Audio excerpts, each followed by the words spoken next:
তার সন্তান ভূমিষ্ঠ করতে গিয়ে তার সন্তান গর্ভে আসার পর থেকে নিয়ে ভূমিষ্ঠ হওয়া পর্যন্ত মাকে বিভিন্ন সময় বিভিন্ন রকম কষ্টের সম্মুখীন হতে হয়। রে দুনিয়ার মানুষেরা, আমার সন্তান মুহাম্মদুর রাসূলুল্লাহ যেই দিন আমার গর্ভে আগমন করলেন সেই দিন থেকে নিয়ে আমার সন্তান ভূমিষ্ঠ হওয়া পর্যন্ত আমি মা বিন্দু মাত্র কষ্ট অনুভব করি নাই। মা বলেন যে দুনিয়ার সমস্ত মহিলারা তাদের সন্তান গর্ভে আসলেই কষ্ট পায়। জন্ম দেওয়ার সময় তো মা গলা কাটা মুরগির মতো চটফট করে, কিন্তু আল্লাহর কসম ও দুনিয়ার মানুষ, আমার সন্তান মুহাম্মদুর রাসূলুল্লাহ আমার গর্ভে আসার পর থেকে নিয়ে দুনিয়াতে আগমন করার পর্যন্ত আমি বিন্দু মাত্র কষ্ট পাই। সুবহানাল্লাহ। হযরতে আমিনা বলেন, ও দুনিয়ার মানুষেরা, একটা মা যখন কষ্টের পর কষ্ট সহ্য করে তার সন্তানকে জন্ম দেয়, মা গলা কাটা মুরগির মতো চটফট করে। সন্তান যখন কান্না করে, কান্নার আওয়াজ মায়ের কানের মধ্যে চলে যায়, মা পাগল হয়ে যায় সন্তানটাকে কুলে নেওয়ার জন্য। মা পাগল হয়ে বলে, আমার সন্তানটাকে আমার কুলে দাও। মায়ের কাছে যখন সন্তানটাকে দেওয়া হয়, মা সন্তানকে কুলে নেওয়ার পরে 10 মাস 10 দিন পেটে রাখার, গর্ভে রাখার যেই কষ্ট, এমনকি প্রসব বেদনার যেই কষ্ট রাসূল বলেন মুহূর্তের ভিতরে ভুলে যায়। হযরতে আমিনা বলেন, ও মানুষেরা, দুনিয়ার প্রত্যেকটা মা যেভাবে সন্তানকে জন্ম দেওয়ার পর চাই সন্তানটাকে কুলে নিয়ে আদর করবে, আমিও চাই ওইভাবে আমার সন্তান মুহাম্মদকে কুলে নিয়ে আদর করব। আমি আমার সন্তান মুহাম্মদকে কুলে নিলাম, কুলে নিয়ে আদর করতেছি। আমি আমার সন্তান মুহাম্মদুর রাসূলুল্লাহকে চুম্বন করতেছি। আমার ঘর ছাদের ছিল না, আমার ঘর টিনের ছিল না, আমার ঘর ছিল খেজুর পাতার ছাউনি দেওয়া। ঘরের ভিতর থেকে আকাশ পর্যন্ত দেখা যায়। ও দুনিয়ার মানুষেরা, আমি একবার আমার সন্তান মুহাম্মদুর রাসূলুল্লাহর দিকে তাকাই, আরেকবার আমি আকাশের চন্দ্রের দিকে তাকাই। আমি বারবার তাকাই, একবার তাকাই আকাশের চন্দ্রের দিকে, আরেকবার তাকাই আমার সন্তানের দিকে। ও দুনিয়ার মানুষ, বারবার দেখার পর আমার চোখ এই সিদ্ধান্ত দিতে বাধ্য হলো যে আকাশের চন্দ্র থেকেও কোটি কোটি গুণ সুন্দর করে আমার সন্তানকে আল্লাহ বানাইছে। হযরত আমিনা বলেন, দুনিয়ার মানুষেরা, আমার সন্তান মুহাম্মদুর রাসূলুল্লাহকে আমি আমার কুলের মধ্যে নিয়ে আদর করতেছি, চুম্বন করতেছি। হঠাৎ করে আমি লক্ষ্য করে দেখি আমার সন্তান মুহাম্মদুর রাসূলুল্লাহ আমার কুলে নাই। মা অস্থির হয়ে গেছে। দুনিয়ার নিয়ম এটা, কোন মা হঠাৎ করে যদি দেখেন তার সন্তান কুলে নাই, তাইলে শান্তি লাগবে না অশান্তি? কথা কয় না, শান্তি না অশান্তি? হযরতে আমিনা বলেন, ও দুনিয়ার মানুষেরা, আমার সন্তান মুহাম্মদুর রাসূলুল্লাহ সাল্লাল্লাহু আলাইহি ওয়াসাল্লাম যখন আমার কুল থেকে উধাও হয়ে গেলেন, আমি আমিনা অশান্ত হয়ে গেলাম। আমার ভিতরে অস্থিরতা শুরু হয়ে গেছে। আইনা মুহাম্মদ, মুহাম্মদ কোথায়, আমার সন্তান কোথায়, এই বলে আমি চিৎকার করা শুরু করে দিয়েছি। আমি অজ্ঞান হয়ে যাওয়ার অবস্থা। আমার ভাইয়েরা, আমার বন্ধুরা, তারিখে ইবনে জারির এবং তাফসীরে তাবারি এই দুইটা কিতাবের ভিতরে লিখেন, প্রায় 40 মিনিট পর একজন বৃদ্ধ মানুষ মুহাম্মদুর রাসূলুল্লাহ সাল্লাল্লাহু আলাইহি ওয়াসাল্লামকে এনে আমিনার কুলে দিলেন। সুবহানাল্লাহ। হযরত আমিনা বলেন, কে তুমি? আমার সন্তানকে কোথায় নিয়ে গিয়েছিলে? ওই লোকটা জবাব দেন, আপনি আমাকে চিনবেন না গো, আমি হলাম হযরতে জিবরাইল। জিবরাইল, ভালো কথা, আমার সন্তানকে কোথায় নিয়ে গিয়েছিলা? হযরতে জিবরাইল বলেন, ও আমিনা, তোমার সন্তান দুনিয়ার সাধারণ কোনো সন্তান না। আমিনা, তোমার সন্তান আল্লাহ রাব্বুল ইজ্জত ওয়াল জালালের পরে যার সম্মান, তোমার সন্তান হলেন সেই ব্যক্তি। সুবহানাল্লাহ। হযরতে আমিনা বলেন, হযরত জিবরাইল বলেন, ও আমিনা, তোমার সন্তান মুহাম্মদুর রাসূলুল্লাহ সাল্লাল্লাহু আলাইহি ওয়াসাল্লাম দুনিয়াতে আগমন করেছেন। এই সংবাদ শুনে সমস্ত মাখলুক আল্লাহ রব্বুল ইজ্জত ওয়াল জালালের কাছে আবেদন করেছে, আয় আল্লাহ তাআলা, একটা নজর আপনার বন্ধুকে দেখতে চাই, একটা সালাম দিতে চাই। আল্লাহ মঞ্জুর করেছেন আর আমাকে নির্দেশ দিয়েছেন নিয়ে যাওয়ার জন্য। আমি আপনার কাছ থেকে নিয়ে গিয়ে পৃথিবীর পূর্ব থেকে পশ্চিম, উত্তর থেকে দক্ষিণ, তামাম পৃথিবী একটা চক্কর দিয়া নবীজিকে সমস্ত মাখলুকের সালাম দেওয়ার সুযোগ দিছি। সুবহানাল্লাহ, এত সম্মান ছিল আমার রাসূল সাল্লাল্লাহু আলাইহি ওয়াসাল্লাম। হযরত রাসূল আকরাম সাল্লাল্লাহু আলাইহি ওয়াসাল্লাম জন্মের পরে চাচা আবু তালিব আর দাদা আব্দুল মুত্তালিব দুজন আসতেছেন দেখার জন্য। হযরত আমিনা কান্দেন ঘরের কোনায় বসে যে আমার সন্তানের আব্বা দুনিয়াতে নেই, যদি আব্বা থাকতো তাহলে আব্বা সন্তানের জন্য আদর করে খেলনা নিয়ে আসতো, অনেক কিছু নিয়ে আসতো, যা স্বাভাবিক সমস্ত বাবাই তার সন্তানের জন্য করে। আল্লাহ রাব্বুল আলামিন বলেন, ও আমিনা, তোমার সন্তানকে যদি ওর বাবা দুনিয়ায় থাকতো হয়তো সামান্য বাজার থেকে পুতুল, ফুটবল এইরকম খেলনা জাতীয় বস্তু এনে দিত। আমিনা, আমি আল্লাহ ঘোষণা দিলাম তোমার সন্তানকে দুনিয়ার কোনো পুতুল দিয়ে খেলতে হবে না, তোমার সন্তানকে প্রতিদিন তুমি দোলনার মধ্যে ঝুলায় রাখবা। আর আমি আল্লাহ তোমার সন্তানের আনন্দের জন্য, খেলার জন্য আমার চাঁদ আর তারকাগুলাকে খেলনা বানিয়ে দেব। আল্লাহ রসুলের জন্য আল্লাহ খেলনা হিসেবে আকাশের তারকা এবং আকাশের চাঁদকে বানিয়ে দেব। আমার ভাইয়েরা, আমার বন্ধুরা, আল্লাহ রসুল সাল্লাল্লাহু আলাইহি ওয়াসাল্লাম দুনিয়াতে আসার পর তৎকালীন সময়ের একটা নিয়ম ছিল, ঘটনা বলা উদ্দেশ্য না, যেই সূরা পড়ছে এই সূরার আলোচনায় যাওয়ার স্বার্থে বলতে হচ্ছে। তৎকালীন সময়ের বিধান ছিল শহরের বাচ্চারা গ্রাম থেকে, সিরিয়া থেকে, তায়েফ থেকে মহিলারা আসতো, এসে শহরের বাচ্চাদেরকে নিয়ে দুধ পান করাইতো। এর বিনিময়ে তারা কিছু টাকা পাইতো, কিছু উপহার উপঢৌকন পেত। সেই নিয়ম অনুযায়ী তায়েফ থেকে একটা কাফেলা মক্কার উদ্দেশ্যে আসছে, অনেক মানুষেরা আসছে। আসার পরে সবাই ধনীদের সন্তান যারা, এদেরকে একে একে নিয়ে যাচ্ছে।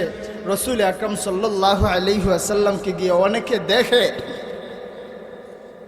কিন্তু নিতে রাজি না, কারণ আব্দুল্লাহর বেটা মুহাম্মদ, উনার তো আব্বা দুনিয়াতে নাই, উনাকে নিলে তো বেশি কিছু পাওয়া যাবে না, উনাকে নিলে তো টাকা পয়সা বেশি হবে না, উনাকে নিয়ে কি লাভ হবে, কেউ নিতে চায় না। সর্বশেষ দুধমা হালিমাতুস সাদিয়া রাদিয়াল্লাহু তাআলা আনহা গিয়ে হযরত আমিনার ঘরে প্রবেশ করলেন।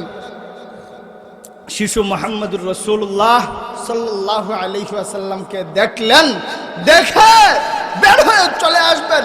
এমন সময় স্বামীকে বলেন, স্বামী গো, মক্কার জমিনে আসলাম, কোনো বড় লোকের সন্তান তো পাইলাম না, সবাই নিয়ে গেছে, যদিও এইটা গরিবের সন্তান, সন্তানটার চেহারার দিকে তাকাইলে বড় মায়া লাগে, আপনি যদি পারমিশন দেন সন্তানটাকে নিয়ে যাই। আমার মন বলে এই সন্তানকে নিয়ে গেলে আমার আল্লাহ হয়তো মঙ্গল দিতে পারে। সুবহানাল্লাহ। তৎকালীন সেই সময়ে দুধমা হালিমাতুস সাদিয়ার একজন সন্তান ছিলেন, ওই সন্তানের নাম ছিল আব্দুল্লাহ। আব্দুল্লাহ দুধ পান করতেন, কিন্তু দুর্ভিক্ষের কারণে আমিনার স্তনে দুধ নাই, স্তন শুকিয়ে যায়, দুধ হয় না। হযরতে আমিনার সন্তান হালিমাতুস সাদিয়ার স্তনে দুধ হয় না।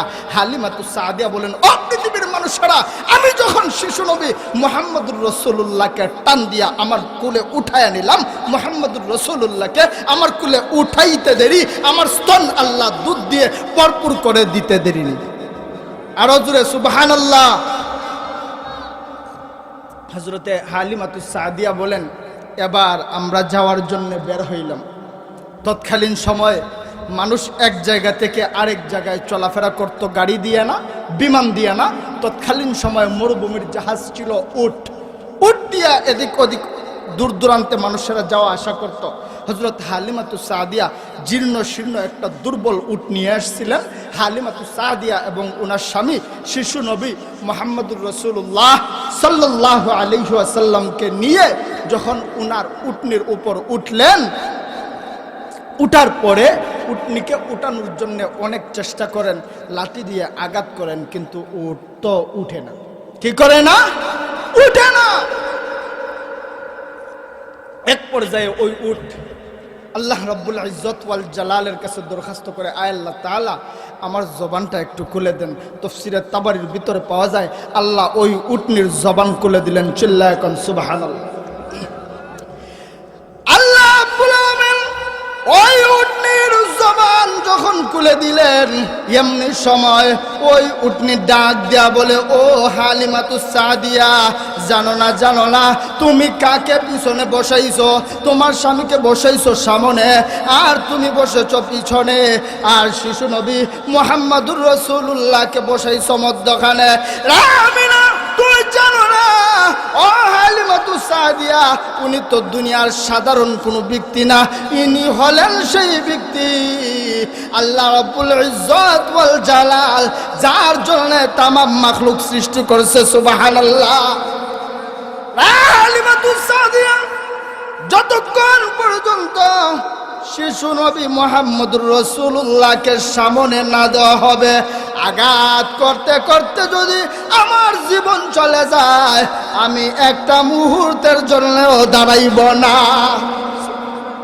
হযরতে হালিমাতুস সাদিয়া বলেন, মুহাম্মদুর রাসূলুল্লাহ সাল্লাল্লাহু আলাইহি ওয়াসাল্লামকে সামনে বসাইলাম, উটটা লাফ দিয়া দাঁড়ায় গেছে।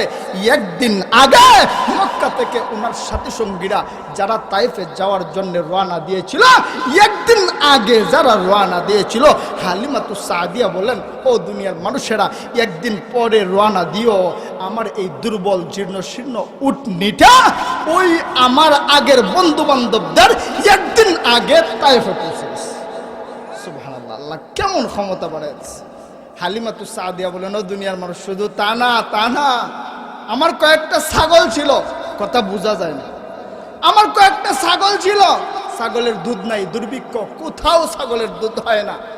শিশু নবী মুহাম্মদুর রাসূলুল্লাহ সাল্লাল্লাহু আলাইহি ওয়াসাল্লামকে নিয়ে আমার বাড়িতে যাইতে দেরি, আমার ছাগলগুলা দুধে ভরপুর হইতে দেরি নেই। সুবহানাল্লাহ। হযরতে হালিমাতুস সাদিয়া রাদিয়াল্লাহু তাআলা আনহা রাসূল আকরাম সাল্লাল্লাহু আলাইহি ওয়াসাল্লামকে লালন পালন করতেছেন। রাসূল আকরাম সাল্লাল্লাহু আলাইহি ওয়াসাল্লামের বয়স বাড়তেছে, একটু বড় হচ্ছেন। আল্লাহর রাসূল সাল্লাল্লাহু আলাইহি ওয়াসাল্লাম দুধভাই আব্দুল্লাহর সঙ্গে মাঠে ছাগল চড়াইতে চলে যান। একদিন দুধভাই আব্দুল্লাহ লক্ষ্য করে দেখেন, আকাশ থেকে দুইজন লোক পাঞ্জাবি পরা, সাদা পাঞ্জাবি পরা, পাগড়ি পরা, জমিনের মধ্যে এসে মুহাম্মদুর রাসূলুল্লাহ সাল্লাল্লাহু আলাইহি ওয়াসাল্লামকে ধরে মাটিতে শোয়াইয়া বুকটা চিরে কি যেন করতেছে। আব্দুল্লাহ দৌড় দিয়ে বাড়িতে গেলেন, গিয়া বলেন, আম্মা, আমার ভাই মুহাম্মদুর রাসূলুল্লাহ সাল্লাল্লাহু আলাইহি ওয়াসাল্লামকে কে যেন এসে মাটিতে শোয়া বুকটা ছিঁড়ে দিছে, আমার ভাই মুহাম্মদকে মেরে ফেলছে। চলেন। হযরতে হালিমাতুস সাদিয়া বলেন, আমি দৌড় দিয়ে গেলাম, আমি গিয়ে দেখি আমার সন্তান মুহাম্মদ বাড়ি থেকে যেইভাবে বের হয়েছিলেন ওইভাবেই সুস্থ আছেন। পড়েন সুবহানাল্লাহ। আল্লাহর রাসূল সাল্লাল্লাহু আলাইহি ওয়াসাল্লাম শিশু নবী মুহাম্মদ বলেন, মাগো, আমার ভাই আব্দুল্লাহ যা বলছে ঘটনা সত্য। আমিও দেখলাম দুইজন মানুষ আসলো, এসে আমাকে মাটিতে শোয়াইলো, শোয়াইয়া আমার বুকটা চিরে কি যেন করলো, এরপরে আমাকে এভাবে রেখে চলে গেল। আল্লাহ রাব্বুল আলামিন আমার তেলাওয়াতকৃত আয়াতে বলছেন, আলাম নাশরাহ লাকা সাদরাক, ওগো নবীজি, আমি কি আপনার বক্ষ বিদীর্ণ করে দেইনি? এই প্রথম চিনা চাক হয় হালিমাতুস সাদিয়ার করে পাইছেন। আলাম নাশরাহ লাকা সাদরাক এর ব্যাখ্যা হলো এইটা যে আমি কি আপনার বক্ষ বিদীর্ণ করে দেইনি, আমি কি আপনাকে অপারেশন করিনি, আমি কি আপনাকে সার্জারি করে আপনার ভিতরটাকে পবিত্র করে দেইনি। এইটাই আল্লাহ বলছেন, যেটা হালিমাতুস সাদিয়ার করে রাসূল থাকা অবস্থায় আল্লাহ করছেন। এই হয় রাসূলের জীবনের প্রথম বক্ষ বিদীর্ণ, প্রথম কুদরতি অপারেশন। এই অপারেশনগুলো আল্লাহ কেন করছেন এগুলা সামনে বলবো। এরপরে আল্লাহর রাসূল সাল্লাল্লাহু আলাইহি ওয়াসাল্লাম আস্তে আস্তে বড় হইতে লাগলেন।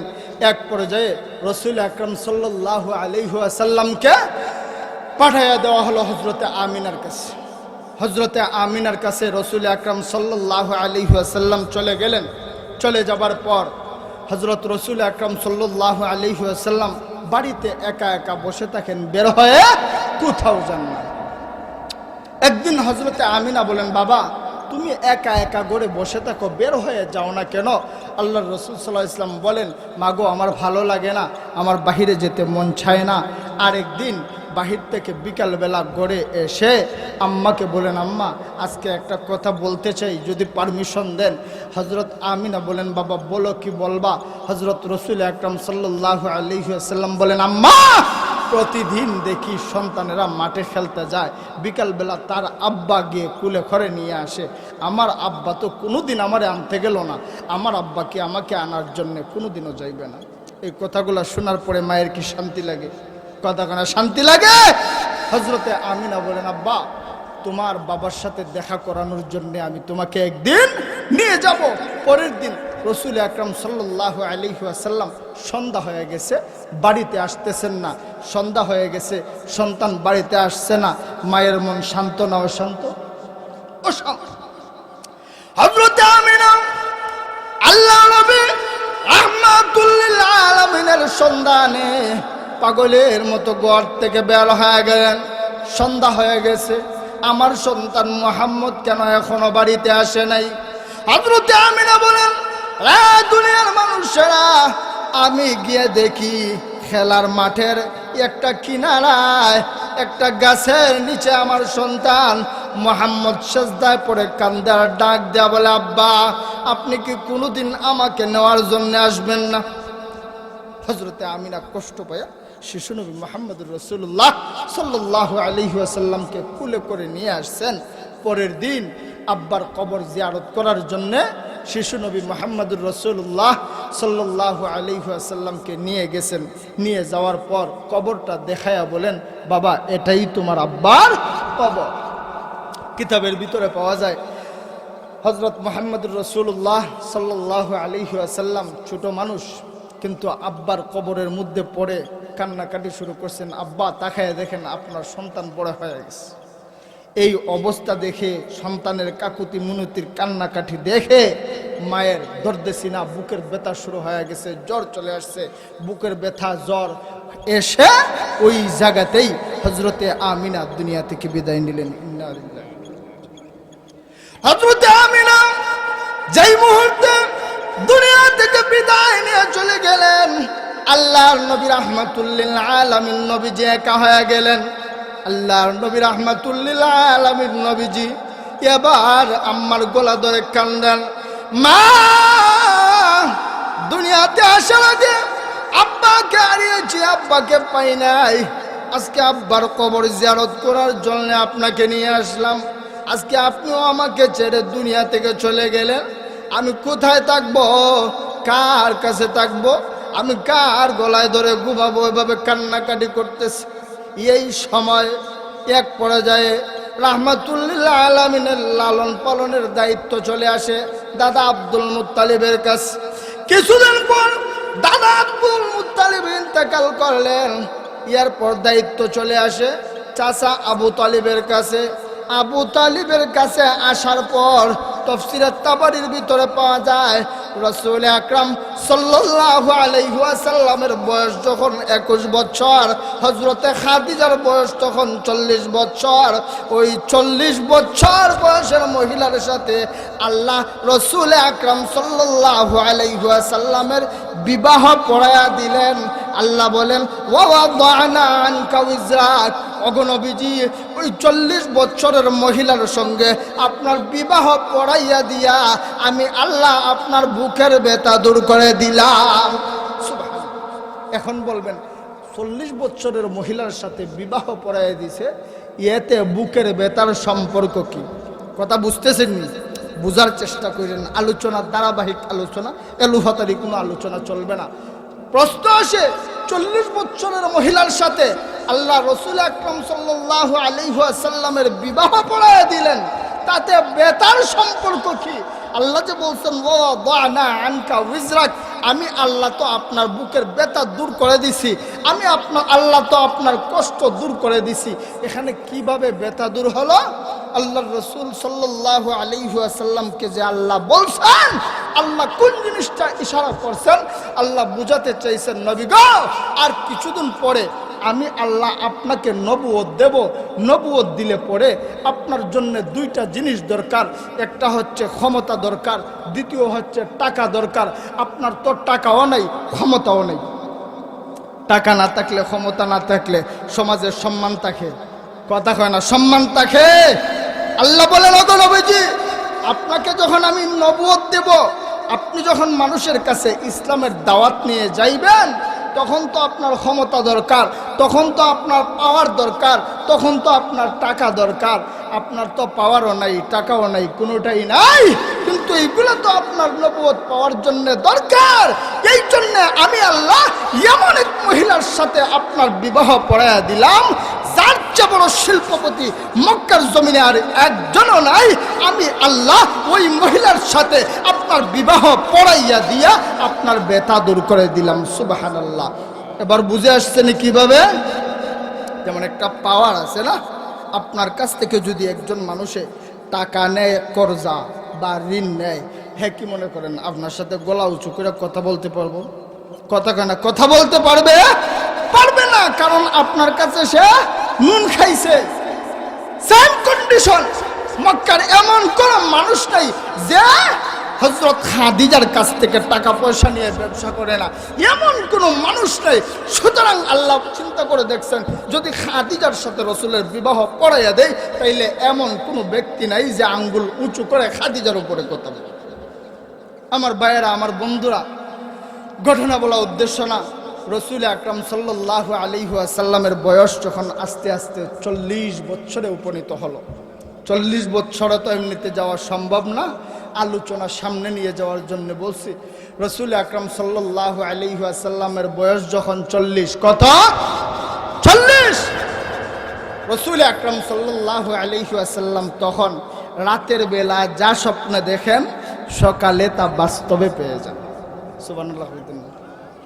রাতের বেলা যা স্বপ্ন দেখেন, সকালে তা বাস্তবে পেয়ে যান। এইরকম দেখতে দেখতে রসুল আকরাম সাল্লাল্লাহু আলাইহি ওয়াসাল্লামের মধ্যে একটা পরিবর্তন চলে আসছে, একটা চিন্তা এসে গেছে। কি আশ্চর্য বিষয়, আমি রাতে স্বপ্নে যা দেখি সকালে সব বাস্তবে পেয়ে যাই, কি আশ্চর্য বিষয়। রসুল আকরাম সাল্লাল্লাহু আলাইহি ওয়াসাল্লাম এক পর্যায়ে গোত্র থেকে, জাতি থেকে, পরিবার থেকে, সমাজ থেকে আলাদা হয়ে একা একা ধ্যানমগ্ন অবস্থায় থাকেন। রসুল আকরাম সাল্লাল্লাহু আলাইহি ওয়াসাল্লাম শেষ পর্যন্ত একা একা ধ্যানমগ্ন থাকার জন্য হেরা গুহাকে নির্বাচন করে নিলেন। আমার ভাইয়েরা, আমার বন্ধুরা, স্বাভাবিক গতিতে দেখবেন আপনি আমি যখন একা থাকি, একা থাকলে মানুষের কার কথা বেশি মনে হয়? যে বেশি প্রিয় না যে দুশ্মন? কথা কেন, যে বেশি প্রিয় না যে দুশ্মন? যে প্রিয় তার কথা মনে পড়ে। রসুল একা একা থাকেন, আল্লাহ রাব্বুল আলামিনের ধ্যান ধারণা মনের মধ্যে আসে, আল্লাহর জিকির করেন। রসুল আকরাম সাল্লাল্লাহু আলাইহি ওয়াসাল্লাম হেরা গুহায়, এত উঁচু জায়গা, যারা গিয়েছেন তারা বলতে পারবেন, আঁকা বাঁকা রাস্তা। হাজী সাহেবদের মুখে শোনা যায় 90% জন নাকি হেরা গুহাতে উঠতে পারে না। এমন জায়গাতেও সেই সময় হযরত খাদিজা রাদিয়াল্লাহু তাআলা আনহার বয়স প্রায় 65 থেকে 70। ওই জায়গায় হযরতে খাদিজা রাসূল আকরাম সাল্লাল্লাহু আলাইহি ওয়াসাল্লামের জন্য 3 বেলা খাবার নিয়ে যেতেন। কত কষ্ট করে নিয়ে যেতেন। আর বর্তমান সমাজের অবস্থা, অনেক স্বামী স্ত্রীর ঘরে তো এমন হয় একজন আরেকজনের জারুহিটা করে, এরকম আছে, অ্যাভয়েলেবল এরকম করতেছে। কিন্তু কেমন স্বামী আর কেমন স্ত্রী! 65 থেকে 70 বছরের মহিলা স্বামীর জন্য এত দূরে, এত উঁচু জায়গায় বা খাবার নিয়ে যায়। আল্লাহ নবী হাবিবে কিবরিয়া রাহমাতুল লিল আলামিন নবীজি হেরা গুহায় ধ্যানমগ্ন অবস্থায় থাকেন। কিছুদিন পর একদিন আল্লাহর নবী রাহমাতুল লিল আলামিন নবীজি বাড়িতে গিয়ে হযরতে খাদিজাকে ডেকে ডেকে বলেন, ও খাদিজা, খাদিজা, আমি যখন প্রতিদিন বাড়িতে আসি আমি আসার সময় লক্ষ্য করে দেখি আসমান আর জমিনের মধ্যখানে একটা নূরের মিম্বরে বসে কে যেন আমাকে ইয়া মুহাম্মদ বলে ডাকে। রে খাদিজা, আমার ভয় হয়, কে আমাকে ডাকে? হযরতে খাদিজা বলেন, স্বামী, আমি আপনাকে চিনি গো, আমি আপনাকে চিনি। আপনি দুনিয়ার সাধারণ কোনো মানুষ না, আপনি আত্মীয়তার সম্পর্ক ছিন্ন করেন না, আপনি কারোর সাথে অন্যায় অত্যাচার করেন না, আপনি কারোর সাথে খারাপ ব্যবহার করেন না।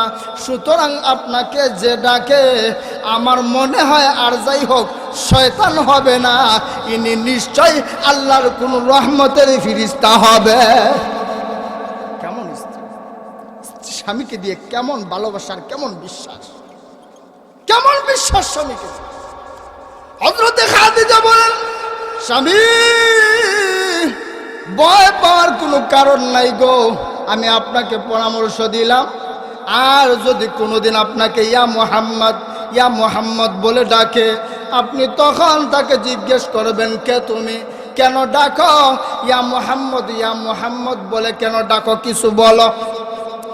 আমার ভাইয়েরা, আমার বন্ধুরা, আল্লাহর নবী রাহমাতুল লিল আলামিন নবীজি পরের দিন যাচ্ছেন, এমন সময় আসমান আর জমিনের মধ্যখানে একটা নূরের মিম্বরে বসে ইয়া মুহাম্মদ বলে ডাকে।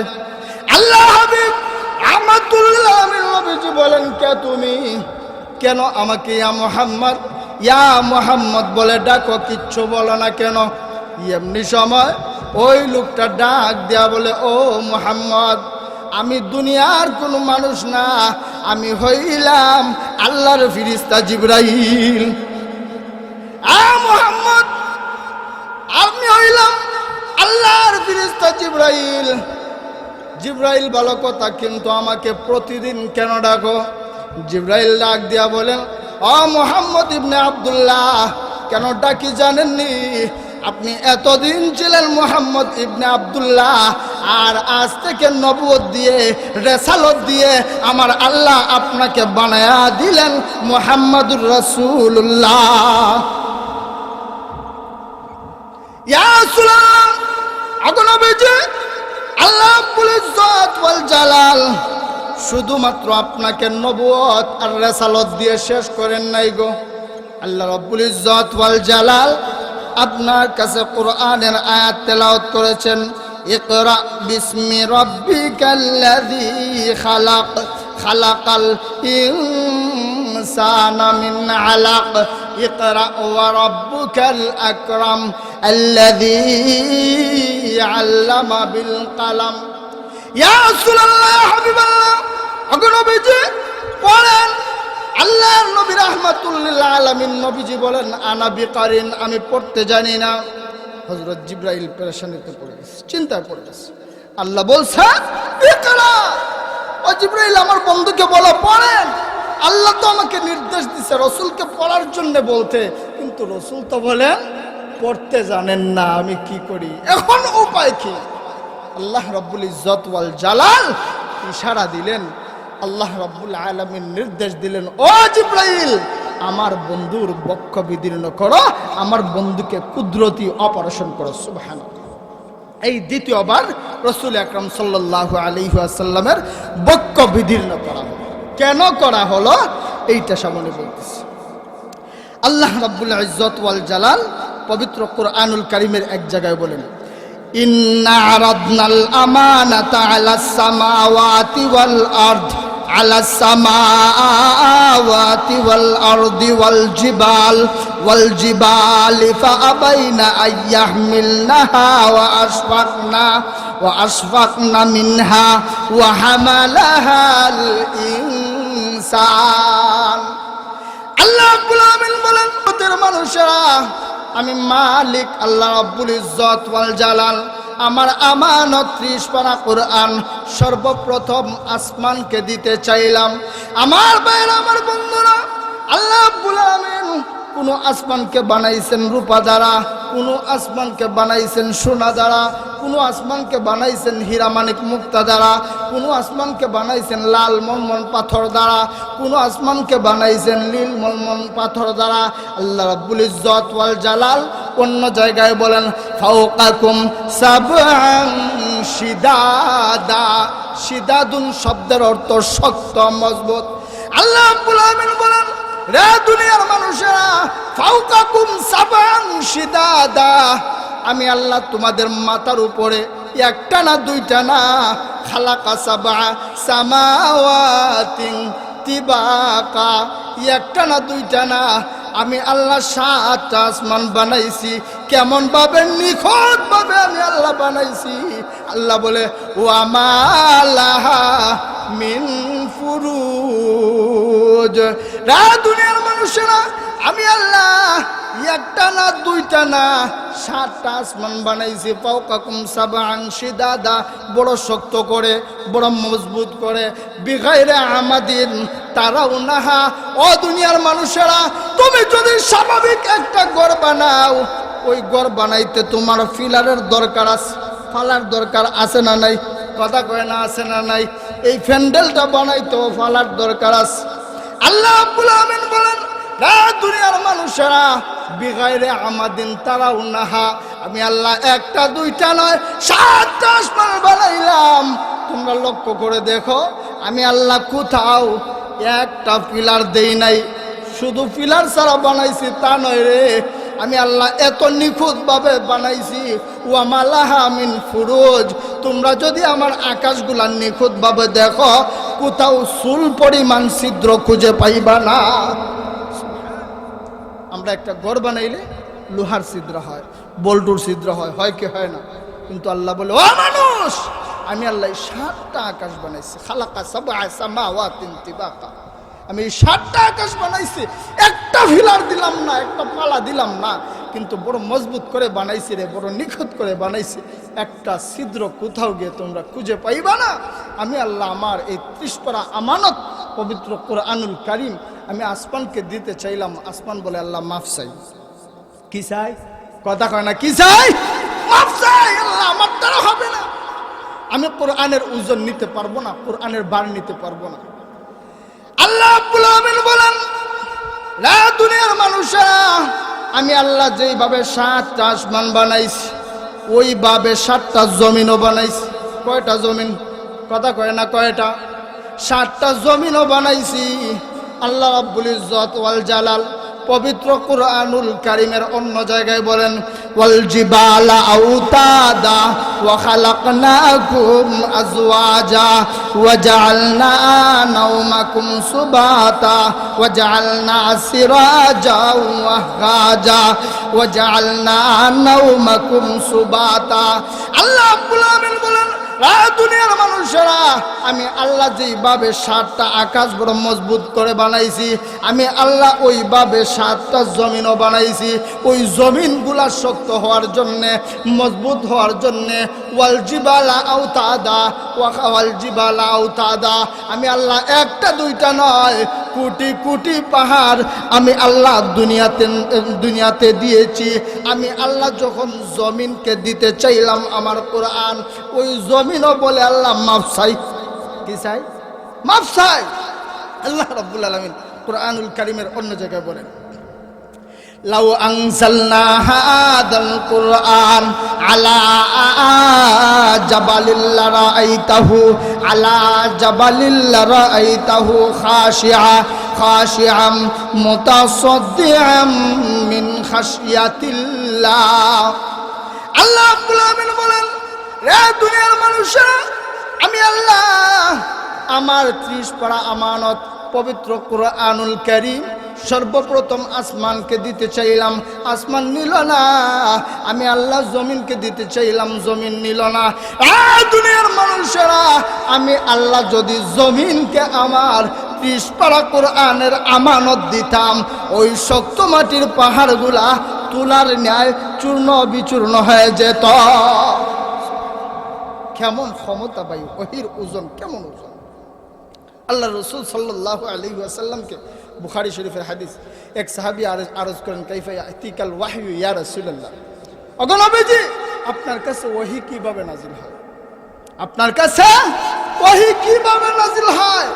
আল্লাহর রাসূল সাল্লাল্লাহু আলাইহি ওয়াসাল্লাম বলেন, আহইয়ানান ইয়াতিনি মিসলা সলসলাতিল জারাস। ও সাহাবী, আমার কাছে ওহী নাজিলের পদ্ধতি একটা না, ওহী নাজিলের পদ্ধতি দুইটা না, আমার কাছে এমন ভাবে ওহী নাজিল হয়, আমার কাছে সবথেকে কষ্ট ওইভাবে ওহীকে মনে হয়, ওই পদ্ধতির ওহীকে মনে হয়। মিসলা সলসলাতিল জারাস, জারাস অর্থ হচ্ছে ঘন্টির শব্দ, যে সলসলাতিল জারাস ঘন্টির শব্দের আওয়াজে যখন আমার কাছে ওহী নাজিল হয়, তখন আমার মনে হয় যে আমি মনে হয় আর বাঁচব না, আমার মনে হয় আমি মনে হয় আর বাঁচব না। আম্মা জান আয়েশা সিদ্দিকা রাদিয়াল্লাহু তাআলা আনহা বলেন, ও দুনিয়ার মানুষেরা, আল্লাহর রাসূল সাল্লাল্লাহু আলাইহি ওয়াসাল্লামের কাছে যখন একদম কনকনে শীতের সময় ওহী নাজিল হয়, আমি আয়েশা লক্ষ্য করে দেখি আল্লাহর রাসূল সাল্লাল্লাহু আলাইহি ওয়াসাল্লামের শরীর দিয়া গাম ঝরে পড়ে। তাইলে কষ্ট না আরাম? কষ্ট। এখান থেকে আল্লাহ রাব্বুল আলামিন উম্মতদেরকে শিক্ষা দিয়েছেন, ও মায়ের উম্মতেরা, ও মুসলমান ইমানদারেরা, আমার রাসূল সাল্লাল্লাহু আলাইহি ওয়াসাল্লামের কাছে আমি আল্লাহ যখন কোরআন নাজিল করি, আমার রাসূলের এত কষ্ট হয়েছে, সুতরাং দুনিয়াতে গিয়ে যারা ইসলামের উপর অটল থাকবা, ইসলামের উপর অবিচল থাকবা, কোরআনের পক্ষে কথা বলবা, হাদিসের পক্ষে কথা বলবা, জিহাদের পক্ষে কথা বলবা, ইসলামকে নিয়ে জীবনে বেঁচে থাকার চেষ্টা করবা, তোমাদের জীবনে কষ্ট আসবে, মানতে হবে। দুনিয়াতে যদিও তুমি পার করো এই কষ্টের কঠিন অবস্থা, পরকালে আমি আল্লাহ তোমাদের জন্য করে দিব শান্তির ব্যবস্থা। দুনিয়াতে কষ্টের কঠিন অবস্থা। আল্লাহ আমার তেলাওয়াতকৃত সূরাতেই বলছে, ফা ইন্না মাআল উসরি ইউসরা। ইয়া রাসূলুল্লাহ, ইয়া হাবিবাল্লাহ, আগনবীজি, দুনিয়াতে যদিও আপনি কষ্ট অনুভব করতেছেন, কষ্ট পাচ্ছেন, দুনিয়ার কাফিরেরা আপনার উপর জুলুম অত্যাচার করতেছে, নির্যাতন করতেছে, নবী গো, আমি আল্লাহ ঘোষণা দিলাম কষ্টের পর সুখ আছে, কষ্টের পর শান্তি আছে। ওগো নবীজি, দুনিয়াতে যদিও সাময়িকভাবে ওই কাফিরেরা আপনাকে কষ্ট দিচ্ছে, আমি আল্লাহ জানায়া দিলাম আপনার জন্য আমি আল্লাহ চিরস্থায়ী শান্তির ব্যবস্থা রেখেছি। তো বলতেছিলাম রাসূল আকরাম সাল্লাল্লাহু আলাইহি ওয়াসাল্লামকে মনে আসেনি আপনার কথা? রাসূল আকরাম সাল্লাল্লাহু আলাইহি ওয়াসাল্লাম বলেন, আনা বিকরিন, আমি পড়তে জানি না। ও বাবা, একটু চা খাও, আমি পড়তে জানি না। আল্লাহ বলেন, ও জিবরাইল, আমার রাসূলকে বক্ষ বিদীর্ণ করে আলাম নাশরাহ লাকা সাদরাক। বক্ষ বিদীর্ণ হচ্ছে কুদরতি অপারেশন। আল্লাহ ভিতরের সবকিছু ময়লা পরিষ্কার করে ধুয়ে মুছে পবিত্র পানি দিয়া পবিত্র বানিয়ে দেয়। সুবহানাল্লাহ। হযরত জিবরাইল আলাইহিস সালাম পবিত্র বানিয়ে দিলেন, কুদরতি অপারেশন করলেন।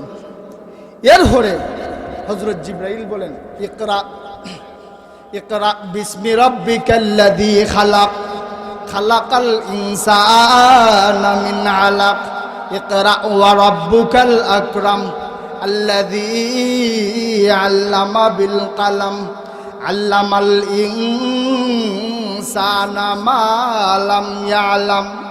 ইয়া রাসূলুল্লাহ, আপনি পড়েন। রাসূল এবারও বলেন, আনা বিকরিন।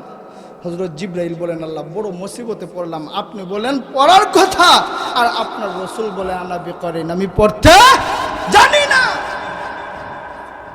আল্লাহ, এবার আমি করি কি? আল্লাহ রাসূল সাল্লাল্লাহু আলাইহি ওয়াসাল্লাম যখন এইরকম জবাব দেন, জিবরাইল বলেন, আল্লাহ আমি এখন করি কি? আপনার রাসূল বলেন পড়তে জানেন না। আল্লাহ রাব্বুল আলামিন জিবরাইলকে বলেন, ও জিবরাইল, তুমি আমার বন্ধু রাহমাতুল লিল আলামিনকে জড়িয়ে ধরো, ধরে বুকের সাথে বুক লাগাইয়া একটা চাপ দাও। রাহমাতুল লিল আলামিনকে হযরত জিবরাইল আলাইহিস সালাম একটা না, একাধারে তিনটা চাপ দিলেন। কয়টা? তিনটা চাপ দিলেন। আল্লাহ রাব্বুল ইজ্জত ওয়াল জালাল বলেন, আল্লাযী আনকাদা যাহরাক। ইয়া রাসূলুল্লাহ, ইয়া হাবিবাল্লাহ, ওগো নবীজি, কোরআন মুখস্থ করা, কোরআন তেলাওয়াত করা, কোরআন জপা, কোরআনের হাফেজ হওয়া আপনার জন্য বড় কষ্টকর ছিল। আপনি যদি কোরআন মুখস্থ মুখস্থ করতে লেগে থাকতেন তাহলে দাওয়াত দিতেন কি করে, মানুষকে ইসলামের প্রতি ডাকতেন কি করে? আপনার সময়ের ক্ষতি হবে, আপনার কষ্ট হবে। আপনার কষ্ট দূর করে জিব্রাইলকে বললাম, জিব্রাইল তুমি আমার বন্ধু রাহমাতুল্লিল আলামিনকে 3টা চাপ দাও, চাপ দেওয়ার দায়িত্ব তোমার। আর আমার রসুলের সিনার মধ্যে 30 পারা কোরআন ঢুকায় দেওয়ার দায়িত্ব আমি আল্লাহর। আল্লাহ বলেন আল্লাযী আনকাযা যাহরাক, আল্লাযী আনকাযা যাহরাক। অগণবিজি কোরআন মুখস্থ করা তো বড় কষ্টের কাজ ছিল। আপনি যদি কোরআন মুখস্থ করতে লেগে থাকতেন তাইলে মানুষকে দাওয়াত দিতেন কোন সময়? সারাদিন তো হুজুর মানুষ শুধু পড়তেই লাগতো না। আল্লাহ বলে আপনাকে আমি কোরআন মুখস্থ করার কষ্ট দেই নাই, তেলাওয়াতের কষ্ট দেই নাই। আমি আল্লাহ আপনার বুকের ব্যথা, আপনার কষ্ট দূর করে দিছি। আমি কুদরতিভাবে আমার 30 পারা কোরআন আমানত আপনার সিনায় ঢুকাইয়া দিছি। আল্লাহ রাব্বুল আলামিন বলেন আল্লাযী আনকাযা যাহরাক। অগণবিজি আপনার কাজ হলো এবার মানুষকে ওয়াজ করা। কি করা? ওয়াজ করা। এই যে ওয়াজ মাহফিল, এই ওয়াজ মাহফিল আল্লাহ বলে ফাযাক্কির। অগণবিজি ওয়াজ করেন, যিকির শব্দের অর্থ হলো ওয়াজ করা, নসিহত করা। অগণবিজি আপনি ওয়াজ করেন, ওয়াজটা করবেন কি দিয়া? কি দিয়ে ওয়াজ করবেন? আপনার বাপদাদার কিচ্ছা না। প্রথম আকাশ দেখছেন, দ্বিতীয় আকাশ দেখছেন, জান্নাত জাহান্নাম দেখছেন, শুধু এই কিচ্ছা না, এটাও না। কি দিয়ে ওয়াজ করবেন? আল্লাহ বলেন বিল কোরআন। সুবহানাল্লাহ কইতেন না? বিল কোরআন। আল্লাহ বলেন ওয়াজ করার জন্য আমি আপনাকে ঘোষণা দিছি, স্বাধীনভাবে দেই নাই যা মন চাই তা ওয়াজ করবেন না। আমি আল্লাহ বিষয়বস্তুটাও ঠিক করে দিলাম বিল কোরআন। আপনি কোরআন দিয়ে ওয়াজ করবেন। কোরআন দিয়ে যদি আপনি ওয়াজ করেন কি হবে জানেন? আল্লাহ বলেন ফা ইন্নাদ যিকরা তানফাউল মুমিনিন। অগণবিজি আপনি যদি কোরআন দিয়ে মানুষগুলোকে ওয়াজ করতে পারেন, যারা মুমিন তারা উপকৃত হবে, তারা লাভবান হবে। সুবহানাল্লাহ, আরো জোরে সুবহানাল্লাহ। তাহলে ওয়াজের বিষয় কি? ওয়াজের বিষয় আল্লাহ নির্দিষ্ট করে দিয়েছে কোরআন। তাফসীর মাহফিলে এইভাবে কোরআন সামনে দিয়ে রাখবেন। আলোচকের কাজ হলো কোরআন সামনে রেখে কোনো কিচ্ছা কাহিনী না, যেই সূরা পড়বে, যেই বিষয় দেওয়া হবে ওই নির্দিষ্ট বিষয়ের উপরে কথা বলবে। এই পর্যন্ত যা কথা বলছি ইনশাল্লাহ সূরার বাহিরে যাই নাই, আর যতক্ষণ কথা বলবো ইনশাল্লাহ বাহিরে যাব না। আল্লাহ কত সুন্দর তাফসীর দিয়েছে ভাই এই কোরআনের ভিতরে। এই কোরআন থেকে যদি আপনি দিনরাত 24 ঘন্টা আলোচনা করেন, আলোচনার স্বাদ আপনার অন্তর থেকে দূর হবে না, শুধু মজাই লাগবে, শুধু মন শুনতেই চাইবে। তাইলে এত মজার আলোচনা রাইকা কিচ্ছা কাহিনী বলার দরকার আছে? কতখানা দরকার আছে? দরকার নাই। তো আল্লাহ রাব্বুল আলামিন ওয়াজের বিষয় কি করে দিছে? বিষয়বস্তু বলেন কোরআন। কি? কোরআন। ওয়াজের বিষয়বস্তু হলো কোরআন। রাসূল আকরাম সাল্লাল্লাহু আলাইহি ওয়াসাল্লামকে হযরত জিবরাইল আলাইহিস সালাম চাপ দিলেন, আল্লাহ 30 পারা কোরআন রাসূলের সিনা মুবারকে আবদ্ধ করে দিলেন। এবার রাসূল আকরাম সাল্লাল্লাহু আলাইহি ওয়াসাল্লাম বাড়িতে গেছেন। কয়টা চাপ দিছিল জিবরাইল মনে আছে?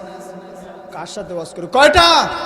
3টা। ভাই যেমন তেমন চাপ না, হযরত জিবরাইলের চাপ। আল্লাহ রাব্বুল ইজ্জত ওয়াল জালাল বলেন, ও মানুষ, আমি আল্লাহ 4 জন ফেরেশতাকে খুব বেশি বড় বড় করে বানাইছি। এরা কেমন বড় জানো? বিজ্ঞানের হিসাব অনুযায়ী তাম পৃথিবীর 3 ভাগ পানি আর 1 ভাগ, কথা বলেন, 3 ভাগ পানি আর 1 ভাগ মাটি। 3 ভাগ পানি 1 ভাগ মাটি। রাসূল আকরাম সাল্লাল্লাহু আলাইহি ওয়াসাল্লাম বলেন, ও আমার উম্মত, জিবরাইল, মিকাইল, ইসরাফিল, আজরাইল, এই 4 জন ফেরেশতাকে আল্লাহ রাব্বুল আলামিন এত বড় বড় করে বানাইছে, तमाम পৃথিবীর পানি একজন ফেরেশতার মাথায় যদি উঠাইয়া দেওয়া হয়, 1 ফোঁটা পানিও জমিনে পড়বে না। কেমন শক্তিশালী! শুধু তা না, আরেকদিকে গেলে আলোচনা লম্বা হয়ে যাবে। সূরা নজমের ভিতরে আলোচনা আছে হযরত নূহ আলাইহিস সালামের, লূত আলাইহিস সালামের জাতি, এরা বড় খবিস জাতি ছিল, বড় খাটাস জাতি ছিল। আমাদের জাতি অনেক মানুষ আছে জিনা করে, দর্শন করে, মহিলার সাথে না পুরুষের সাথে, কথা কয় না, মহিলার সাথে না পুরুষের সাথে, মহিলার সাথে। লূত আলাইহিস সালামের জাতি এত খাটাইশা জাতি ছিল, এরা পুরুষে পুরুষে জিনা করত, এই খারাপ কাজ করত। আল্লাহ রাব্বুল আলামিন জিবরাইলকে বললেন, জিবরাইল যাও, আমার নির্দেশ হইল ওই জাতিকে প্রথমে ডানা দিয়া উঠাও, উঠাইয়া তারপরে আকাশ থেকে ছেড়ে ধ্বংস করো। হযরত জিবরাইল রাসূলকে বলেন, ওগো নবীজি, আমি মাত্র আমার 600 নূরের পাখার ভিতরে একটা পাখা ব্যবহার করে এই লূত আলাইহিস সালামের জাতি সহ উঠাইছি, উঠাইয়া নিচে ছাড়ছি। সুবহানাল্লাহ, কেমন শক্তিশালী, এমন শক্তিশালী ব্যক্তি। একটা না কয়টা চাপ দিছে, কথা কয় না, কয়টা, 3টা ছাপ দিছে। রাসূল আকরাম সাল্লাল্লাহু আলাইহি ওয়াসাল্লামের ক্ষমতা ভাই আপনার আমার মতো যেমন তেমন ক্ষমতা ছিল না। রাসূল আকরাম সাল্লাল্লাহু আলাইহি ওয়াসাল্লামের শরীরে আল্লাহ রাব্বুল আলামিন দুনিয়ার 4000 পুরুষের ক্ষমতা দিয়েছিলেন। সুবহানাল্লাহ। হযরত রাসূল আকরাম সাল্লাল্লাহু আলাইহি ওয়াসাল্লামকে 3টা চাপ দিলেন, রাসূল আকরাম সাল্লাল্লাহু আলাইহি ওয়াসাল্লামের শরীরে জ্বর চলে আসছে। আপনারে আমারে যদি চাপ দিত কি মনে করেন? অস্তিত্ব পাওয়া যেত? হাড়গুড় জায়গায় থাকতো, একটাও জায়গায় থাকতো না, সব শেষ। 3টা চাপ দিছে, রাসূল আকরাম সাল্লাল্লাহু আলাইহি ওয়াসাল্লামের শরীরে জ্বর চলে আসছে।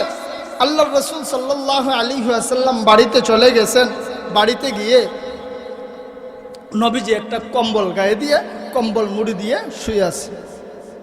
আম্মাজান হযরত খাদিজাতুল কুবরা রাদিয়াল্লাহু তাআলা আনহা ঘরে গেলেন, গিয়া কম্বলের ভিতরে হাত ঢোকাইয়া বিশ্বনবী রাহমাতুল্লিল আলামিনকে জড়িয়ে দেখলেন নবীজি রাসূল আকরাম সাল্লাল্লাহু আলাইহি ওয়াসাল্লামের স্ত্রী খাদিজা শরীরে হাত দিয়ে দেখেন জ্বর আসছে। বলেন, স্বামী গো, আপনি কেন কাঁপতেছেন? আর আপনার শরীরে জ্বর আসছে কেন? আপনার শরীরে জ্বর আসছে কেন? আপনি কেন কাঁপতেছেন? এখানে একটা কথা বলি,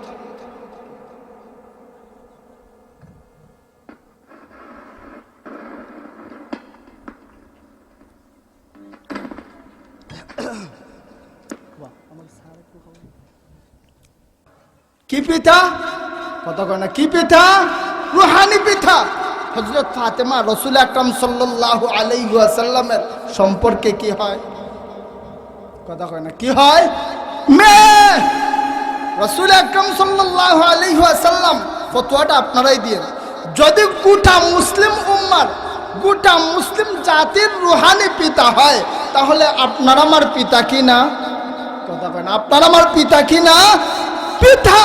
তাহলে রাসূল আকরাম সাল্লাল্লাহু আলাইহি ওয়াসাল্লাম যদি পিতা হয়, হযরতে ফাতেমা রাসূলের মেয়ে হয়ে মা হয় কোন যুক্তিতে? ফতোয়াটা দেন, বুঝছেন না কথাটা?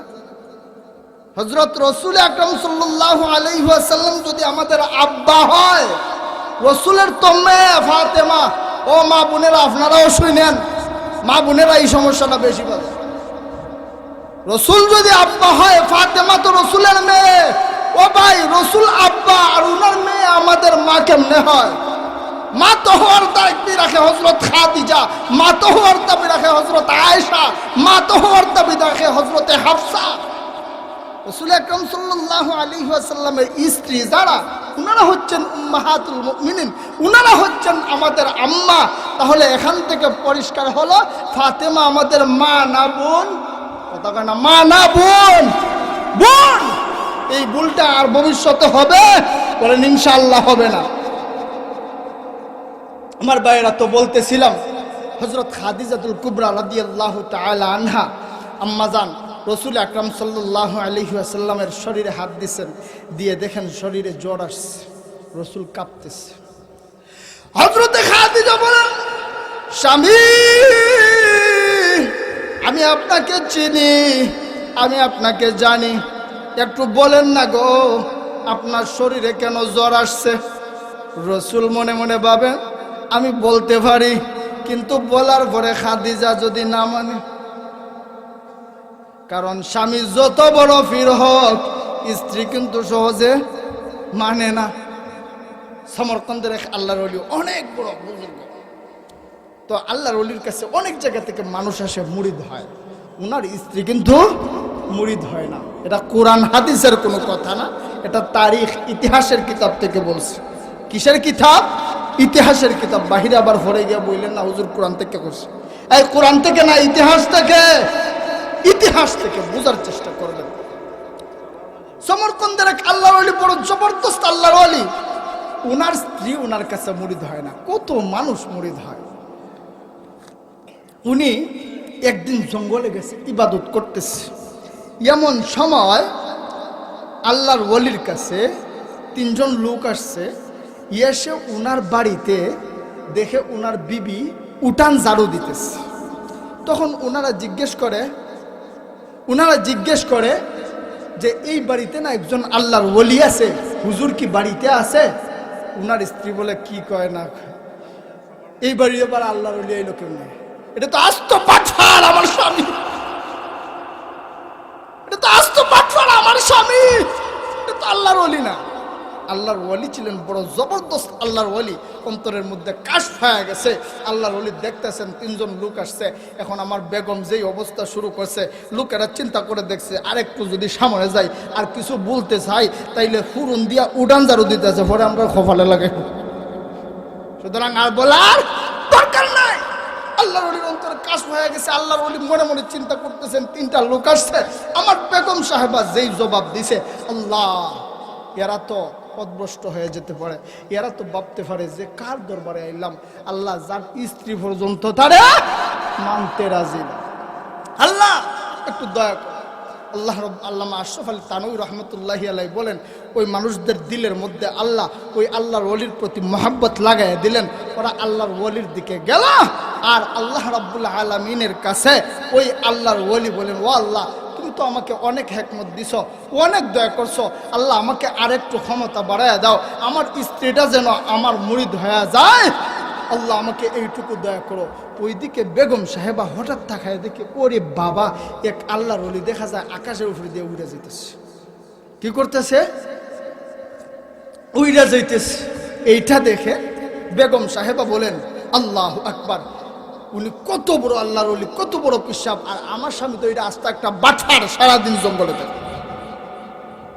এমন মস্ত বড় আল্লাহর ওলি আর দেখি নাই। আজকে আমার স্বামী আসুক, আসলে পরে বলবো আমাকে যেন ওই আল্লাহর ওলির কাছে নিয়ে যায়, আমি ওনার কাছে মুরিদ হব।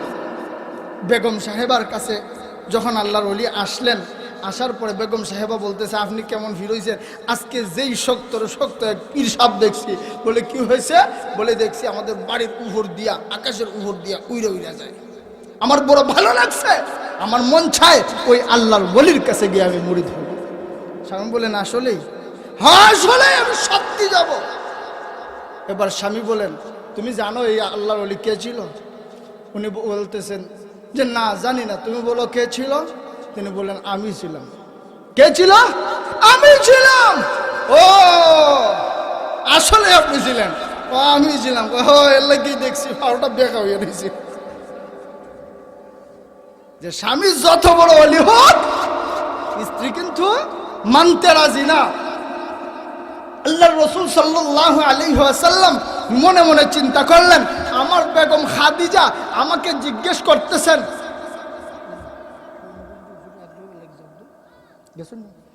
আমার স্ত্রী খাদিজা আমাকে জিজ্ঞেস করছে কেন আমার শরীরে জ্বর আসছে, কেন আমি কাঁপতেছি।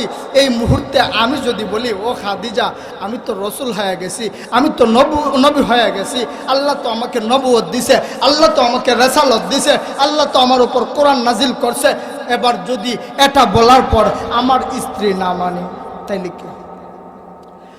আল্লাহ নবী হাবিবে কিবরিয়া রাহমাতুল্লিল আলামিন নবীজি আম্মাজান খাদিজাতুল কুবরা রাদিয়াল্লাহু তাআলা আনহার 2টা হাত মোবারক ধরে আল্লাহর নবী রাহমাতুল্লিল আলামিনের পিঠের দিকে ঢুকাইয়া বুকের দিকে নিয়ে জড়িয়ে ধরে এবার আল্লাহর হাবিব রাহমাতুল্লিল আলামিন বলেন, ও খাদিজা, খাদিজা গো, তোমাকে বিয়ে করছি আজকে অনেক দিন হয়, আজকে এমন একটা সংবাদ বলবো গো, আমি জানি না আমার প্রতি তোমার কেমন ধারণা।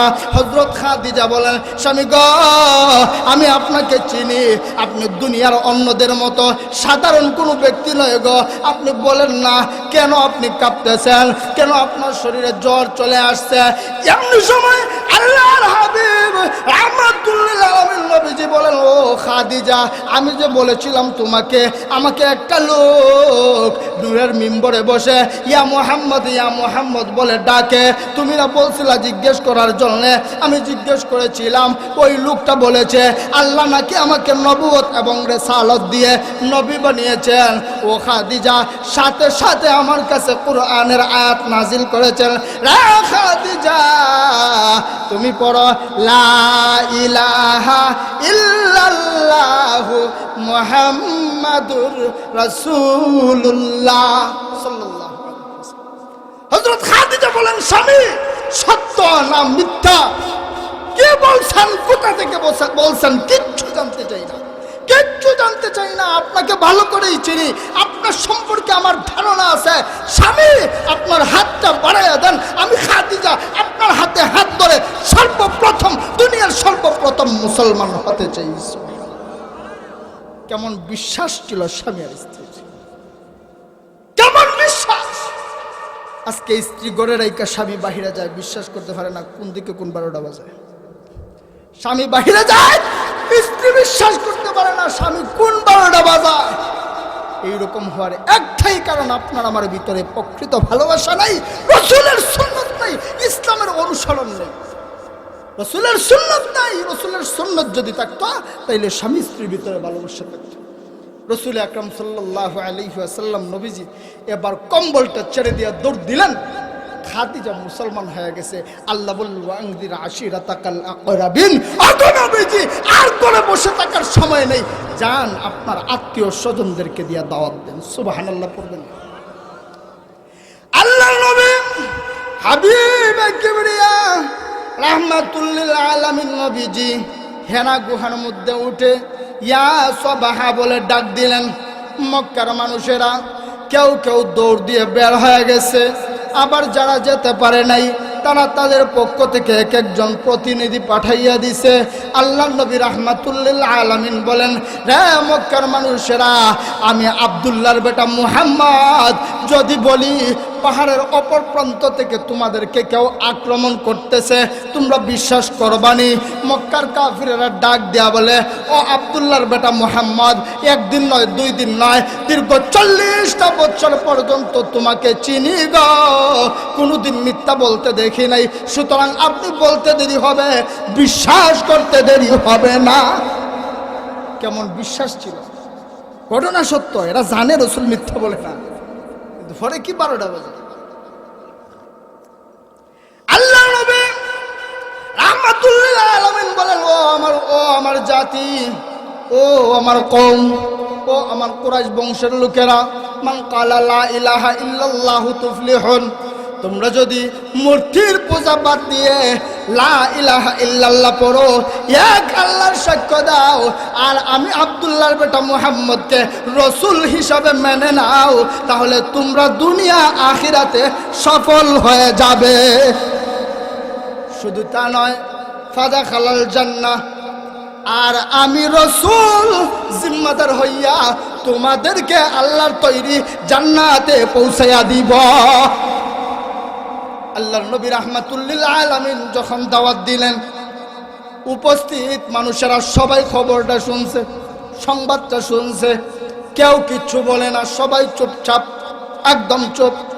হঠাৎ করে উপস্থিত জনতার মধ্যখান থেকে একটা কিনারা থেকে একটা লোক একটা পাথর হাতে নিয়ে বলে, তাব্বাল্লাকা ইয়া মুহাম্মদ আলহাদা জামাআতানা আদাওয়াতানা, রে মুহাম্মদ তুমি ধ্বংস হও, তুমি বুঝি এই জন্যই আমাদেরকে একত্রিত করেছিলা। আমার ভাইরা, আমার বন্ধুরা, এটা দুনিয়ার আর কেউ না, রাসূলের দূরের কোনো মানুষ না, এইটা ছিল রাসূলের চাচা আবু লাহাব। কে ছিল? আবু লাহাব। রাসূলের শুধু চাচা তা না, আবু লাহাবের সবথেকে বড় পরিচয় হলো আবু লাহাব হচ্ছে রাসূল আকরাম সাল্লাল্লাহু আলাইহি ওয়াসাল্লামের ঘরের মানুষ। কথা কয় না, আবুন চাচা ঘরের মানুষ হয় না বাইরের মানুষ হয়? কথা কয় না, ঘরের না বাইরের, ঘরের মানুষ। এখান থেকে আল্লাহ রাব্বুল আলামিন গোটা মুসলিম উম্মাহকে একটা শিক্ষা দিয়েছেন। এখান থেকে আল্লাহ শিক্ষা দিয়েছেন, ও দুনিয়ার মানুষেরা, ইসলাম সর্বপ্রথম যখন প্রচার হয় তখন মক্কার অন্য কোনো কাফের ইসলামের বিরোধিতা করে নাই। রাসূল আকরাম সাল্লাল্লাহু আলাইহি ওয়াসাল্লামের বিরুদ্ধে দুনিয়ার কোনো মানুষ হাত উঠানোর সাহস করে নাই। সর্বপ্রথম যেই মানুষটা রাসূলের বিরুদ্ধে স্লোগান দিয়েছে, এটা দূরের কেউ না, গড়ের মানুষ। কোথাকার মানুষ? গড়ের মানুষ। এখান থেকে আল্লাহ আমাদেরকে শিক্ষা দিছে, আর দুনিয়ার গোটা মুসলিম উম্মাহ, আর মুসলিম জাতি দুনিয়ার 16 লগ্ন থেকে নিয়ে কিয়ামত পর্যন্ত সব সময় চৌকন্না থাকতে হবে, চোখ কান সব সময় খোলা রাখতে হবে। আজকে ইসলাম আর মুসলমানদেরকে কাফির কুফারেরা, ইহুদি নাসারারা, খ্রিস্টান বৌদ্ধরা যতটা না ক্ষতি করে, তার থেকে কোটি কোটি গুণ ক্ষতি করে আপনারা আমার জাতি ভাই নামদারি মুসলমান বেঈমানেরা, ঠিক কি? সুতরাং সব সময় সতর্ক থাকতে হবে। একবার এক বুজুর্গ বলছিলেন, মানুষটার কথা, উনার নামটা আমার জেহেনে নাই, উনার আলোচনা আমি শুনছিলাম। উনি বলছিলেন যে আমাকে আমেরিকায় তাবলিগে গেছি, যাওয়ার পরে একটা মাদ্রাসা দেখার জন্য নিয়ে গেছে, অনেক দূরে জঙ্গল পাড়ি দিয়া। তো আমরা যখন মাদ্রাসাটা গিয়ে দেখলাম যে ওরে আল্লাহ, এনাতে দেখা যায় টুপিও আছে, পাঞ্জাবিও আছে, সব কিছুই আছে, কোনো কিছুর অভাব নাই। আমরা চিন্তা করলাম এখানে মনে হয় খুব বেশি কোরআন শিক্ষা দেওয়া হয়। এখান থেকেই বুঝি আল্লাহওয়ালা তিনটার পরহেজগার মুত্তাকি মানুষেরা বাহির হয়। আমরা চলে আসার পর যেই ব্যক্তি প্রতিনিধি হইয়া আমাদেরকে নিয়ে গিয়েছিলেন, উনি বললেন, হুজুর আপনি জানেন এখানে কারা? উনি বলেন, দেখলাম পাঞ্জাবি আছে, টুপি আছে, দাড়ি আছে, কোরআন আছে, হাদিস আছে, সব আছে। এরা মুসলমান নাতে আর কারা? কথা কয় না, কোরআন আছে, হাদিস আছে, টুপি আছে, পাঞ্জাবি আছে, মুসলমান ছাড়া আর কিচ্ছু মনে হবে? কথা কয় না, মনে হবে? ওই আল্লাহর বান্দা তখন বলছিলেন, হুজুর আপনাকে দেখানোর জন্য নিয়ে গেছি। আজকে অনেক মানুষ দেখা যায় পাঞ্জাবি পড়তেছে, টুপি পড়তেছে, কোরআনের কথা বলার মতো বেশ ধরতেছে, মূলত এরা ইসলামের বন্ধু না, ইসলামের বন্ধু না, কোরআনের বন্ধু না, এরা হচ্ছে ইসলাম আর মুসলমানদের চিরশত্রু। বলতেছে, হুজুর যেই মাদ্রাসা দেখাইলাম, এই মাদ্রাসার উস্তাদ ছাত্র কেউ মুসলমানরা, এরা কেউ মুসলমান না, এরা হচ্ছে ইহুদিদের দালাল।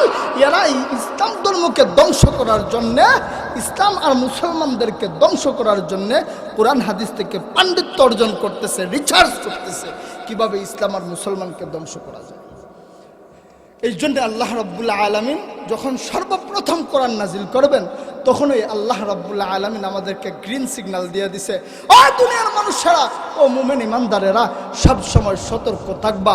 গড়ের শত্রু তো বড় শত্রু, গড়ের শত্রু তো ভাই বড় শত্রু। গড়ে যদি গর্ত থাকে, আপনি ডিভা কয়টা দিবেন? উন্দুরের গাতা যদি গড় থাকে, ডিভা কয়টা দিবেন? আগে তো উন্দুর মারা লাগবে। আজকে মুসলমানদের ঘরে এই ইঁদুর, ইঁদুর নামদারি নাস্তিক মুরতাদেরা মুসলমানকে ধ্বংস করার জন্য উঠে পড়ে লেগেছে। এই জন্য আমাদেরকে ভাই সবসময় সতর্ক থাকতে হবে। তো বলতেছিলাম, রাসূল আকরাম সাল্লাল্লাহু আলাইহি ওয়াসাল্লাম দাওয়াত দিলেন। রাসূল আকরাম সাল্লাল্লাহু আলাইহি ওয়াসাল্লাম দিনের দাওয়াত দিয়ে যাচ্ছেন। তৎকালীন সময় রাসূল আকরাম সাল্লাল্লাহু আলাইহি ওয়াসাল্লামের পাশে ছিলেন উনার চাচা আবু তালেব। উনার চাচা আবু তালেব যদিও ইসলাম ধর্ম গ্রহণ করেন নাই, কিন্তু চাচা আবু তালেব রাসূল আকরাম সাল্লাল্লাহু আলাইহি ওয়াসাল্লামকে খুব মহব্বত করতেন, খুব ভালোবাসতেন। যখনই কাফির কুফারেরা রাসূল আকরাম সাল্লাল্লাহু আলাইহি ওয়াসাল্লামের উপর হামলা মামলা করতে চাইতো, আক্রমণ করতে চাইতো, তখন রাসূল আকরাম সাল্লাল্লাহু আলাইহি ওয়াসাল্লামের চাচা আবু তালেব বলতেন, সাবধান, আমার বাতিজার উপরে কেউ আঘাত আনবা না। আমার বাতিজার উপর যদি আঘাত আনো, আমি চুপ থাকবো না, আমি সহ্য করব। কারণ তৎকালীন সময়ের প্রধানমন্ত্রী ছিলেন আবু লাহাব।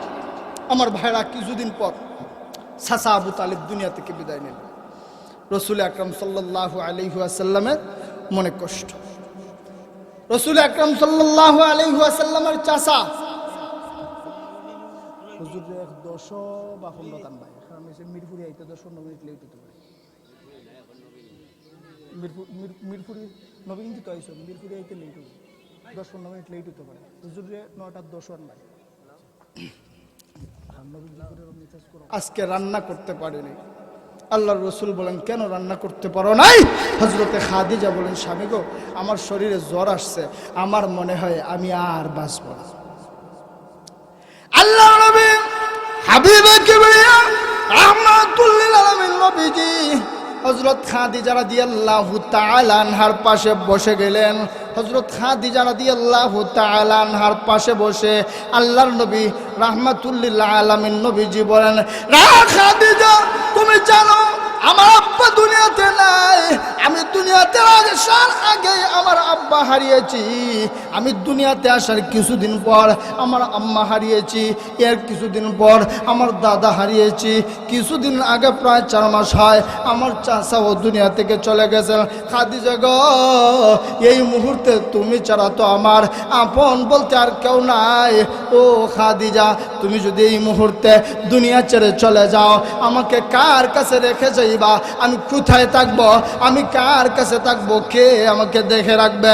হযরতে খাদিজা ডাক দিয়ে বলেন, ইয়া রাসূলুল্লাহ, আগো নবীজি, বড় ভালোবেসে বড় মহব্বত করে আপনার স্ত্রী হয়েছি গো নবীজি। আমিও চেয়েছিলাম আপনার খেদমত জীবনভর করব, আপনার খেদমত করেছি নবী গো। বিয়ের পর থেকে কোনোদিন আপনাকে আপনার হাতে খাইতে দেই নাই, আমি নিজে খাওয়াইয়া দিছি নবী গো। আলাদা বালিশে ঘুমাই নাই, স্বামী স্ত্রী এক বালিশে ঘুমাইছি। ওগো নবীজি, আপনি যতক্ষণ পর্যন্ত বাহিরে ছিলেন আমি বিছানায় পিঠ লাগাই নাই, আমি দরজার মধ্যে হেলান দিয়ে দাঁড়িয়েছিলাম, কখন জানি গো আপনি এসে ডাক দিবেন। আপনি যদি ডাক দিয়ে আমাকে না পান আপনার কষ্ট হবে। ইয়া রাসূলুল্লাহ, ওগো নবীজি, আপনি আসার পর্যন্ত কোনোদিন রাতের বেলা আমি ঘুমাই নাই নবী গো। কিন্তু কি করব, আমার শারীরিক অবস্থা আমি যা বুঝতেছি, আমার মনে হয় আমি আর বাঁচবো না গো, আমার সময় শেষ হয়ে গেছে। ওগো নবীজি, আপনার স্ত্রী হওয়ার পর থেকে নিয়ে আপনার কাছে কোনোদিন হীরা মানিক মুক্তা চাই নাই, স্বর্ণালঙ্কার চাই নাই, টাকা পয়সা গাড়ি বাড়ি কোনো কিছু চাই নাই। আমার টাকা পয়সা গাড়ি বাড়ি যা কিছু ছিল সব কিছু আমি ইসলামের জন্য দিয়ে দিছি। ওগো নবীজি, আজকে আপনার কাছে কয়েকটা জিনিস চাই, আমাকে দিবেননি?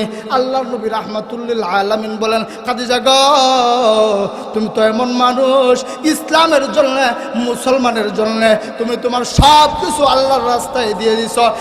খাদিজা, তুমি কি চাইবা আমি জানি না, তবে তুমি খাদিজা যদি চাও, আমি নবী আমার কলিজাটাও তোমাকে দিতে দ্বিধা বোধ করব না।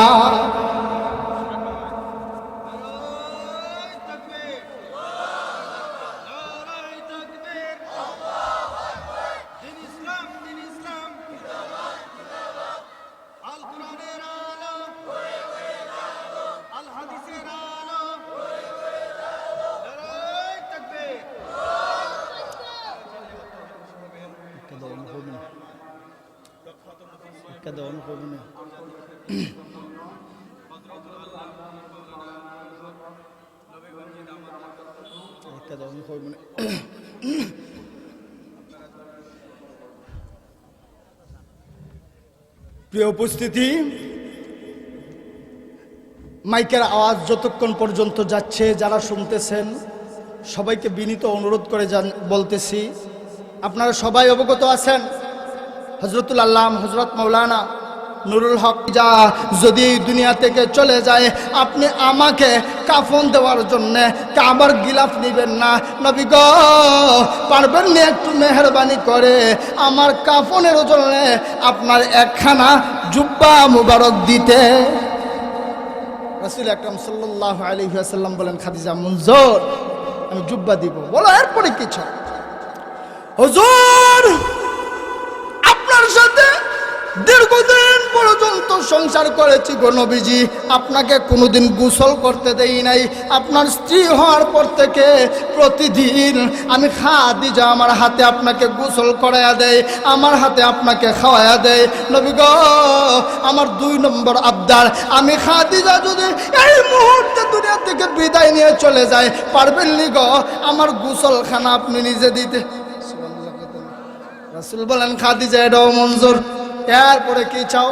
হযরতে খাদিজা বলে, ইয়া রাসূলুল্লাহ, ইয়া হাবিবাল্লাহ, আগো নবীজি, আপনার সঙ্গে দীর্ঘদিন সংসার করেছি নবী গো, আমার জানাজা দেওয়ার জন্য দুনিয়ার কোনো মানুষ নেবেন না।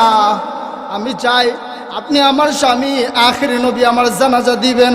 আপনি যদি আমার জানাজার ইমামতির জন্য সামনে যান গো নবীজি, আমার সাথে কাটানো আনন্দের মুহূর্তের কথা মনে পড়ে যদি আমার ভালোবাসায় আপনার চক্ষু দিয়া এক ফোঁটা পানি পড়ে যায়, আমার আল্লাহ হয়তো এর উসিলায় আমার জন্য জাহান্নামের আগুন হারাম করে দিবে। রাসূল বলেন এটাও মঞ্জুর। কেমন চাওয়া স্বামীর কাছে? ও খাদিজা, এরপরে আর কি চাও? হযরত খাদিজা বলেন, স্বামী গো, আমাকে কবরে রেখে দুনিয়ার স্বাভাবিক গতিতে সবার ক্ষেত্রেই দেখা যায় লাশ কবরে রাখার পর সবাই চলে আসে।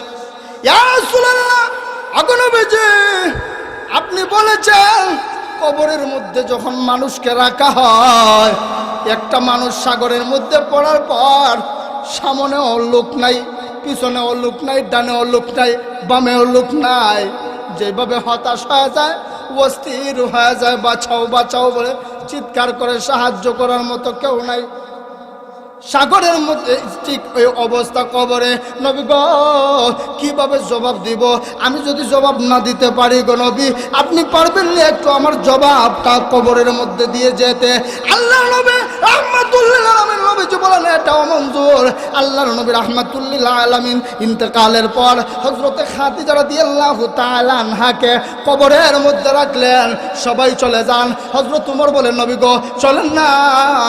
সবাই চলে যাচ্ছে। নবীজি বলেন, না আমি যাব না। আমার খাদিজা বলেছিল জবাবটা আমি দেওয়ার জন্য, আমি ফেরেশতাদের জবাব না দিয়ে যাব না। এমনি সময় আল্লাহ রাব্বুল আলামিন বলেন, জিবরাইল যা যা যা আমার বন্ধু রাহমাতুল্লিল আলামিনকে গিয়ে বলো খাদিজা যদি জবাব না দিতে পারে গো, খাদিজার পক্ষ থেকে আমি আল্লাহ জবাব দিয়া দিব। সুবহানাল্লাহ, নারায়ে তাকবীর।